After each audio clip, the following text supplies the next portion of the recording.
ನೀವು ದರ್ಶನ್ ಅವ್ರ ಜೊತೆ ಪ್ರಮುಖ ಪಾತ್ರದಲ್ಲಿ ನಟಿಸಿದಿರಿ. ಇವತ್ತು ನೀವೇ ಎಲ್ಲರೂ ಪ್ರಮೋಷನ್ ಮಾಡ್ತೀರಿ ಚಿತ್ರದಲ್ಲಿರೋ ನಟರೆಲ್ಲ. ಹೆಂಗೆ ಅನಿಸುತ್ತೆ ಈ ಸಮಯದಲ್ಲಿ ಅವ್ರು ನಿಮ್ಮ ಜೊತೆಗಿಲ್ಲ ಅಲ್ಲಿ ಒಳಗೆ? ನಮ್ಮ ಬಾಸ್ ಸಿನಿಮಾ, ನಮ್ಮ ಕನ್ನಡದ ಸಿನಿಮಾ, ನಾವು ಕೆಲಸ ಮಾಡಿದ್ರೆ ಇನ್ಯಾರು ಮಾಡ್ತಾರಲ್ವಾ? ನಾನು ಒಬ್ಬನೇ ಮಾಡ್ತಾ ಇಲ್ಲ, ಎಲ್ಲರೂ ಆ ಸಿನಿಮಾಕ್ಕೋಸ್ಕರನೇ ದುಡಿತಾ ಇದ್ದಾರೆ, ಕೆಲಸ ಮಾಡ್ತಾ ಇದ್ದಾರೆ. ಅವರು ಪರ್ಸ್ನಲ್ ಕೆಲಸ ಎಲ್ಲ ಬಿಟ್ಟು 3-4 ಡೇಸಿಂದ ಓಡಾಡ್ತಾ ಇದ್ದಾರೆ.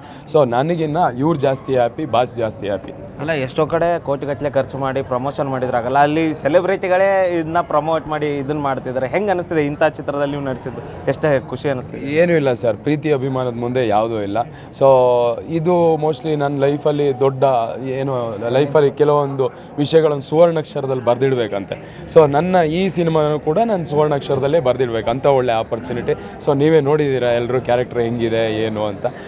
ನನಗಂತೂ ತುಂಬ ಖುಷಿ ಇದೆ. ಅಂದರೆ ಮನಸ್ಸಿಗೆ ಒಂದು ತೃಪ್ತಿ ಅಂತ ಇರುತ್ತಲ್ಲ, ಸಾಕುರು ಅನ್ನೋದು, ಅದೊಂದು ನೆಟ್ಟುಸಿರು ಆ ಥರ ಇದೆ.